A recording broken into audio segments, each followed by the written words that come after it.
In this section, Antibacterials II, we will continue to discuss specific antibiotics as well as bacterial infections that require specific antibiotics.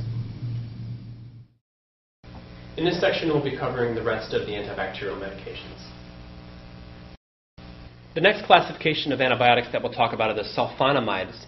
These were actually the first antibiotics produced in mass quantities.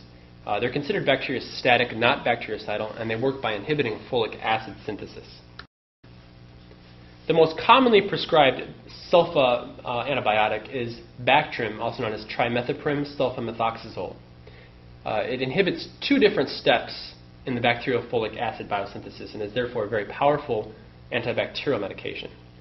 Trimethoprim alone is never the right choice on a test because resistance to trimethoprim alone develops very rapidly, so therefore it must be given along with the sulfa medication.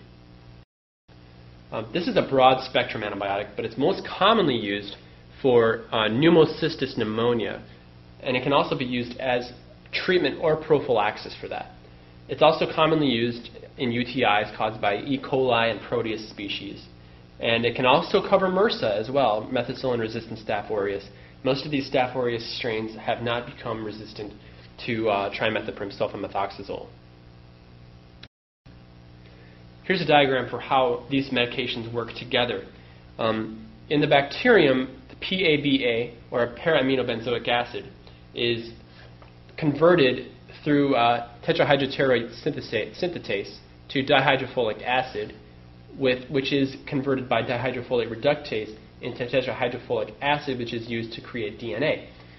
Sulfonamides block the tetrahydroteroate synthase, and trimethoprim blocks the dihydrofolate reductase. These two medications together are very effective at preventing this process. Sulfonamides do have some side effects. Allergic reactions are very common in sulfa drugs, and it's very important to watch out for the Stevens-Johnson syndrome in patients that are taking sulfonamides. Sulfonamides also can displace bilirubin from protein binding sites in neonates and cause kernicterus, which is an elevated bilirubin anemia. Sulfa drugs can also precipitate hemolytic anemia in patients that have glucose 6-phosphate dehydrogenase deficiency. Nitrofurantoin is a less commonly used antibiotic, but it's still a very good option for treating illnesses that have bacteria that are resistant to other antibiotics. Nitrofurantoin is concentrated in the urine naturally, so therefore it's commonly used for UTIs, urinary tract infections. The mechanism of action of this drug is actually unknown, but it's converted inside a bacteria to some type of toxic metabolite, which probably attacks multiple pathways inside the bacterium. It's considered second line. It can also precipitate hemolytic anemia in patients that have glucose 6-phosphate dehydrogenase deficiency. The fluoroquinolones are a newer class of antibiotic that have become much more popular recently. The fluoroquinolone class includes ciprofloxacin and levofloxacin, as well as moxifloxacin. These antibiotics kill bacteria by inhibiting the bacterial DNA gyrase, also known as topoisomerase II. These are considered to be bactericidal. They have excellent coverage. They are very important for covering the aerobic gram-negative organisms, including Pseudomonas aeruginosa. The fluoroquinolones also have very good activity against Neisseria and can be used in gonorrhea for patients that have allergies to penicillin and cephalosporins. It's also very important to know that Cipro was the drug of choice for treating anthrax during the recent anthrax scare. Fluoroquinolones do have adverse effects, although they're generally well tolerated. They have been associated in certain anecdotal cases to Achilles tendon rupture. There are no randomized controlled trials to substantiate this. Also, fluoroquinolones are contraindicated in children because of worry of bone and ligament damage. It's also known that fluoroquinolones can prolong the QT interval and may precipitate torsades. Let's talk about tetracyclines, which are also an older form of antibiotic. They're generally considered bacteriostatic, though they do work pretty well at killing bacteria over time. They do bind to the bacterial 30S ribosomal subunit, which causes problems during protein synthesis. Tetracyclines cover sort of the atypical bugs, including chlamydia, rickettsia, ehrlichia, mycoplasma, and propionibacterium acnes. Tetracyclines are classic for causing photosensitivity, and they can also be incorporated into the teeth and bone, especially in young children, and cause yellow tooth discoloration, and they're contraindicated in children. Tetracycline resistance is conferred to bacteria that develop a mechanism for increased transporter system that can pump the drug out of the bacterial cell. Doxycycline is the most commonly given tetracycline-like drug. It's very commonly given for patients that have chlamydia infections, rickettsial infections. It's the drug of choice for Rocky Mountain spotted fever, as well as mycoplasma infections. Chloramphenicol is an older antibiotic that is not commonly given anymore because it has serious adverse effects. It works by binding to the bacterial 50S ribosomal subunit, preventing translation. It's considered to be bacteriostatic. Again, this medication is very uncommonly used today because of the side effects. Chloramphenicol will cover anaerobes, rickettsia, H. flu, meningitis, and salmonella typhi. There are adverse effects that are classic for chloramphenicol that should be remembered for the USMLE. Chloramphenicol is known to cause anaplastic anemia. It's idiosyncratic. We're not sure exactly why it occurs. It also causes gray baby syndrome.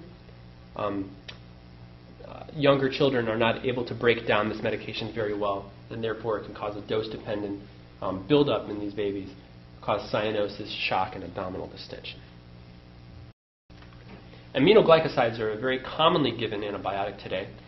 They're bactericidal. They bind to the 30S subunit of the bacterial ribosomes, and they have to be given parenterally. The medications in this category include streptomycin, gentamicin, tobramycin, kanamycin, amikacin, and neomycin. Neomycin can only be given topically. Aminoglycosides are very good for gram-negative organism coverage. They do kill most Pseudomonas strains. Aminoglycosides are often used along with the cell wall synthesis inhibitor for synergy, such as penicillin or cephalosporin. Aminoglycosides have classic adverse effects, such as ototoxicity and nephrotoxicity. For example, with the stronger aminoglycosides, such as gentamicin and tobramycin, it's important to check levels in your patients as you dose them with these medications so that the level of the drug does not become too high. Bacteria have also formed enzymes that inactivate aminoglycosides, which allows them to become resistant to these drugs. Another antibiotic that's very commonly given is Flagyl or metronidazole. Metronidazole does work as an antibacterial, though it's also used as an antiprotozoal antibiotic as well. It's used in serious anaerobic infections, and it works for C. diff, trichomonas, amoebiasis, and giardia. The adverse effects of metronidazole include an unpleasant metallic-like taste and disulfiram-like reaction because it isn't able to inhibit aldehyde dehydrogenase. It can cause elevated levels of acetaldehyde. Linezolid is a newer antibiotic. It belongs to the oxazolidinone antibiotic class, and it works mostly against gram-positive bacteria. It targets the 50S ribosomal subunit. It's classified as bacteriostatic, but often works in a bactericidal manner. And linezolid has been shown to be effective against most methicillin-resistant Staph aureus strains, as well as other bacteria that are resistant to other antibiotics, including vancomycin. Linezolid is considered to be the new vancomycin because it's very good against gram-positives. Linezolid generally is well tolerated, though it can cause thrombocytopenia. It's the most serious side effect in patients, especially patients taken for a long time. It may also cause neutropenia. One medication that's not commonly used, however, it's considered to be a backup medication, is quinaprist and dalfaprist, also known as Sinercid. This medication works to inhibit protein synthesis. It's a newer antibiotic classification. It's very effective against gram-positive organisms. especially resistant organisms like MRSA, methicillin-resistant Staph aureus. The combination of these two is bactericide. It's important to remember that quinaprisin and dalfaprisin is able to inhibit cytochrome P450 and can cause multiple drug-drug interactions because of that.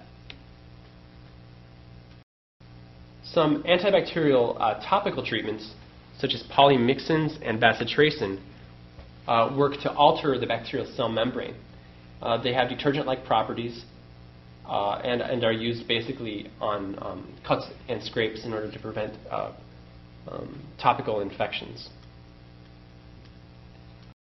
Let's talk for a second about some special infections that require close monitoring of their antibiotic therapy.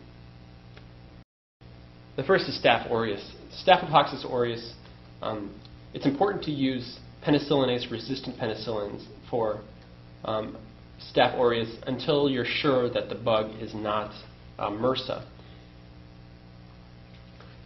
If methicillin resistance is present, you can use the following medications: vancomycin, linezolid, Sinusid, clindamycin, and Bactrim. Remember that vancomycin is only IV, Sinusid is only IV. Okay, so if you need to give the medication by mouth, you can give linezolid, clindamycin, or Bactrim. It's trimethoprim sulfamethoxazole. For Enterococcus species, vancomycin is the drug of choice. However, now we have more resistance, so therefore linezolid and penicillin plus an aminoglycoside will also work quite well for an Enterococcus infection. For Pseudomonas aeruginosa, this bacterium has been shown to be resistant to a lot of different antibiotics, and it is very difficult to treat in patients that have cystic fibrosis and may also have burns. Ceftazidime, which is a cephalosporin, has shown to have very good anti-pseudomonal properties. Ciprofloxacin also has very good anti-pseudomonal properties. Tobramycin and other aminoglycosides. Zosyn, which is also piperacillin tazobactam, and imipenem all have very good anti-pseudomonal properties. Of these, only ciprofloxacin can be given orally. Bacteroides infections, this is an anaerobic infection that is commonly caused in abscesses that occur in the GI and GU tracts, best treated with metronidazole and or clindamycin. Mycoplasma organisms, including Mycoplasma pneumonia, are known to cause atypical or walking pneumonias. Mycoplasma infections are not that difficult to treat, but it's important to choose the antibiotic properly. Macrolides such as erythromycin and zithromycin are drugs of choice. You can also use tetracycline in patients that are allergic to the macrolide family. Clostridium difficile is an encapsulated organism that causes pseudomembranous colitis, especially in patients that are taking clindamycin or some other antibiotic that kills off the normal gut flora. Clostridium difficile is usually treated with metronidazole or Flagyl. However, if you fail this treatment, after 2 weeks, the patient can switch over to oral vancomycin, which usually does the trick in killing off the Clostridium organisms. This is a slide that shows the pseudomembranes associated with pseudomembranous colitis. And these plaques are growing Clostridium difficile. This concludes Antibacterials II. In the next sections, we will continue to discuss other types of antibiotic medications.